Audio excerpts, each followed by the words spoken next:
Ladies and gentlemen and my beautiful non-binary people, the termites are here.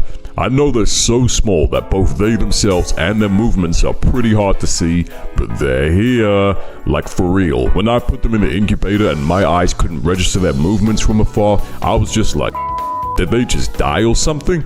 But just to run it back a little bit, when they arrived in the mail, yes, your regular standard mail, I filmed the unboxing just to confirm their live arrival, just in case anything happened along the way. I was gonna say, right, it was bad enough worrying about the mailmen being the real fathers of kids, but now they can carry termites too? Adds a whole new meaning to them being homewreckers, eh? Hey, maybe dogs really are a man's best friend. I was a little bit worried that they would be kind of cramped in there, but it looked like they were fine. I was also a little bit surprised to see that the test tube was sealed with cotton, as I read that many termites can eat cotton as it contains cellulose, but our species can only eat wood, so I guess they'll hold out until the weekend. No cotton candy for them.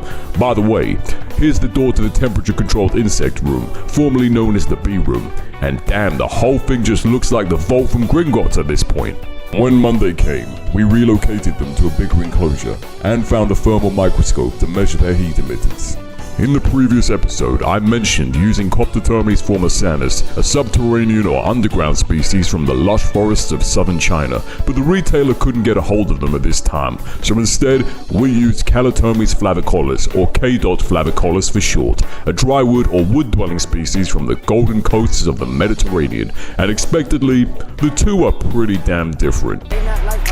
Plus, care requirements for C. formosanus are a bit more advanced, needing gel farms for a purpose I actually don't understand right now, whereas K. flavicollis does not need this. I suppose this worked out better as K. flavicollis is lower maintenance and is more suitable as our first experience with these little so it's a bit of a blessing in disguise. The way I see it, the universe is on our side. This PhD even happening is a miracle in and of itself in the first place, so let's ride that wave, baby. And yeah, this does mean that we've got a Termite Hydrogen PhD before GTA 6. Another experiment we're gonna run is feeding them wood powder, which could potentially improve the hydrogen production rate via faster digestion. Although we don't know if they can physically eat powder with their jaws. It's not like they have spoons. Hey, imagine if you had to consume powder without any hands or utensils. Oh wait, that is something people already do. Awkward. On that note, this video does not encourage drug use. Whatever you're going through, there are better ways forward that you might not be able to see right now. If you're having problems with drugs, please seek help. Speaking of drugs, this time nice legal drugs, one paper actually found that infusing certain antibiotics into their food actually increased the hydrogen production by 6 to 7 times, as they suppress bacteria in their guts which consumed hydrogen internally.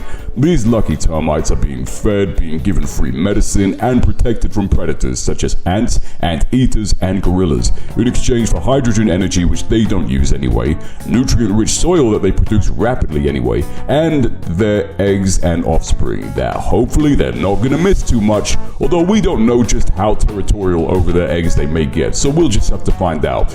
This could be anywhere between Home Alone or Finding Nemo, or John Wick. Speaking of reproduction, one day we could research how to speed up reproduction rates to grow some really huge domestic colonies capable of producing more and more hydrogen. The future possibilities really are endless, man. We just have to see how this thing goes, huh? To commemorate the arrival of the termites, I made a little drawing paying tribute to Margaret S. Collins, an African-American biologist who overcame racism and sexism to augment the field of termite biology. Thank you for everything you've done, Margaret.